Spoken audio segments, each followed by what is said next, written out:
Salam əziz abituriyentlər, hörmətli müdavimlər və müəllimlər. Bugün izah edəcəyim mövzu müştərək bir mövzudur. Yəni hər kəsin daim qarşılaşdığı bir mövzudur və bəzən də qarışdırılır və çətinlik çəkirlər abituriyentlər bu mövzuda. Ona görə də istədim belə bir video çəkim və düşünürəm ki, bu videodan sonra artıq OB əvəzliyindən sonra vergülün qoyulmasında, yəni elə bir problem yaranmayacaq. Başlayaq mövzumuza. Ümumiyyətlə biz bilirik ki, o bu əvəzliyi belə deyək də işarə əvəzliyidir. Düzdür, o əvəzliyi şəxs əvəzliyi kimi də mövcuddur. Biz dedik ki, o əvəzliyi nə vaxt şəxs əvəzliyi olurdu? Əgər o əvəzliyi, yəni kim sualına cavab verərsə və yaxud o əvəzliyi kim nə sualına cavab verərsə və yaxud o əvəzliyi belə deyək də hallanarsa, cəmlənərsə, biz bilirik ki, bu halda o nə əvəzliyidir? Şəxs əvəzliyidir.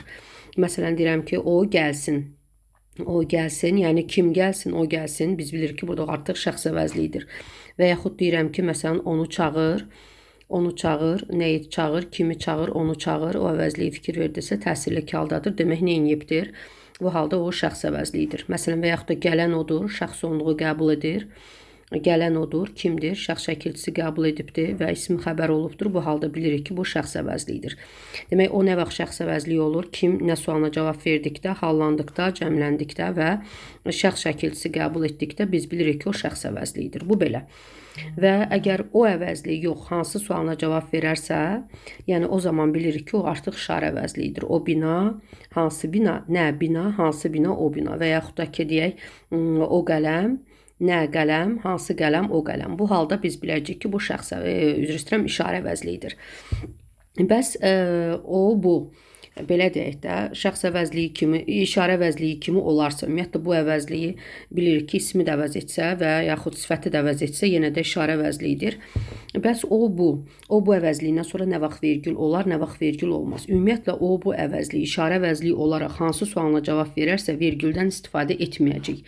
Məsələn, deyirəm ki, bu bina, belə deyək də, bizim binadır. Bu bina bizim binadır, düzdürmü? Bizim binadır. Bizim binadır xəbər, nə bina, hansı bina, bu bina. Burada vergüldən istifadə etməyəcək. Vergül nədir? Ümumiyyətlə, vergül fasilə deməkdir. Fikir versəz, bu bina, bu şəkildə istifadə etmirəm, bu bina və yaxud da ki, o bina. Yəni, hansı sualına cavab verərsə, orada istifadə etməyəcək vergül. Ümumiyyətlə, olmayacaq. Bu bir məsələ. Bəs nə vaxt o, bu əvəzliyindən sonra vergül olar, nə vaxt olmaz? Mübtədə rolunda olarsa təbii ki, yəni əgər o, bu, kim sualına və yaxud deyək ki, nə sualına cavab verərsə, bu zaman ondan sonra vergül ola da bilər, olmaya da bilər. İndi gəlin belə deyək, aydınlıq gətirək. Nə vaxt vergül olmaz? Yəni, əgər o, bu, kim sualına və nə sualına cavab verərsə, nə vaxt vergül olmaz? 1. Özündən sonra feil gələrsə. Demək, nə gələcək? Özündən sonra feil gələrsə. Məsələn, deyirəm ki, o oxumadan getdi. O oxumadan neynədi? Oxumadan getdi. Oxumadan feili bağlamadır da. Təbii ki, bu da feili bağlama feilin növüdür. Vergül işarəsindən istifadə etməyəcək. O yatır.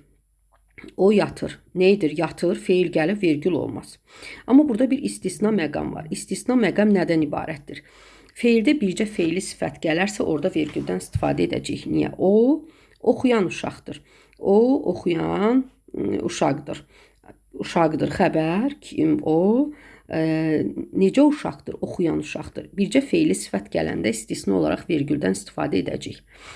Bəs başqa nə vaxt vergüldən istifadə etməyəcəyik?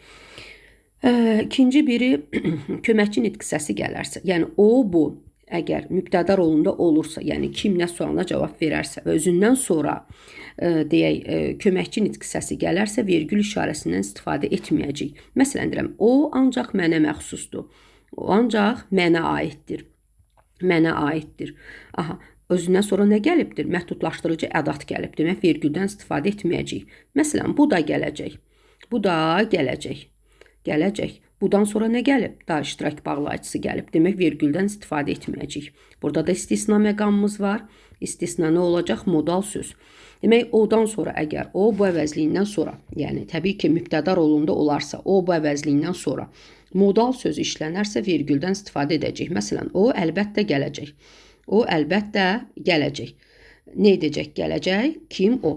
Əlbəttə modal sözdür. Hər iki tərəfdən vergüldür. Buradakı vergül oya görə deyil. Buradakı vergül modala görədir. Çünki modal söz sözün ortasında gələrsə, hər iki tərəfdən vergüllə ayrılacaqdır.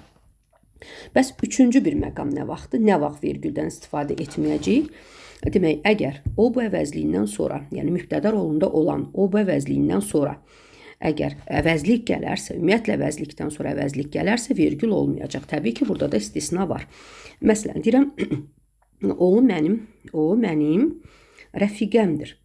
Rəfiqəmdir. O mənim rəfiqəmdir. Odan sonra əvəzlikdən sonra əvəzlik gəlib deyə vergül olmayacaq. Məsələn, bu bizim qonşumuzdur. Bu bizim qonşumuzdur. Budan sonra nə gəlib? Mübtəda rolunda olan budan sonra nə gəlib? Əvəzlik gəlib, demək vergül olmayacaq. Burada da istisna məqam var. Nə vaxt olacaq o? Əgər, yəni bu nə vaxt mümkündür? Yəni ya o bu əvəzliyindən sonra gələn söz ya əlavə kimi olmalıdır, ya da həmcinslik əmələ gətirməlidir. Məsələn, deyirəm ki, o mənim rəfiqəm ağıllıdır. O mənim rəfiqəm. Burada mənim rəfiqəm əlavədir. Nəyin əlavəsidir? Mübtədanın əlavəsidir. O zaman o vergül vasitəsindən ayrılacaqdır. Bir, demək, əlavə rolunda olduqda, bir də həmcinslik yaradanda. Məsələn, deyirəm ki, mən sabah məktəbə gedəcəyik. Sabah məktəbə getməliyik, gedəcəyik və s. Aha, o, mən, burada artıq o, kim, mən, kim sadalama funksiyası yerinə yetiribdir. Bu zaman istisna olaraq əvəzlikdən sonra əvəzlik gələrsə, vergüldən istifadə edəcəyik. Bu belə. Bəs yaxşı, nə vaxt olar? Təbii ki, bunlardan başqa. Yəni, özündən sonra o, bu əvəzliyi mübtəda rolunda olarsa və özündən sonra, məsələn, isim gələrsə, deyək ki, məsələn, o tələbədir. O tələbədir. Tələbədir, ismi xəbər, kim o? Yəni mübtəda rolundadır. Və yaxud o budan sonra deyək ki, sifət gəlsin. Məsələn, o belə deyək də gözəl qızdır. O gözəl qızdır. Gözəl sifəti gəlib vergül olar. O budan sonra say gələrsə və ya o birinci sinifdə oxuyur. O birinci sinifdə oxuyur. Say gəlib demək vergül olacaqdır. Və yaxud özündən sonra zərf gəlsin. O, budan sonra zərf gələrsə. Məsələn, bu aşağıda yaşayır. Bu aşağı düşdü. Nə gəlibdir? Aşağı zərf gəlibdir. Demək vergüldən istifadə edəcəyik. Demək, bəzi məqamlar olur ki, orada o budan sonra bəzən testlərdə verirlər. O budan sonra, yəni hansı cümlədə o bu əvəzliyindən sonra vergül ola da bilər, olmaya da bilər. Bəzən belə bir cümlələr olur və orada təbii ki, bilərəkdən durğu işarəsi buraxılır. Amma biz onu, yəni belə deyək də, müəyyən etməliyik. Görək, orada ola bilərmi, yoxsa hər iki halda mövcuddurmu? Məsələn, deyirəm ki, o belə deyək də, binanın qarşısında dayandı. O binanın qarşısında dayandı. Baxaq. Nə etdi? Dayandı. Kim o? Harada dayandı? Binanın qarşısında dayandı. Demək, burada biz o əvəzliyini iki cür düşünə bilərik. Bir, o binanın, yəni hansı binanın qarşısında dayandı. Tutaq ki, Əli o binanın qarşısında dayandı. Hansı? Bizə qeyd elədik ki, əgər o, bu, hansı sualına cavab verərsə, yəni sifətə əvəz edərsə, vergüldən istifadə etməyəcəyik. Bəs, demək, burada vergül olmayacaq. Biri də var ki, deyirəm ki, o, yəni kim? O, binanın qarşısında. Burada isə ismi əvəz edibdir və özündən sonra da təbii ki, isim gəldiyi üçün vergüldən istifadə edəcəyik. Bu nə vaxt mümkün olacaq? Təbii ki, bu intonasiyadan belə deyək də asılı olaraq, yəni iki halda da düşünülə bilər demək. O əvəzliyini şəxs əvəzliyi kimi də və yaxud işarə əvəzliyi kimi də düşünə bilərik.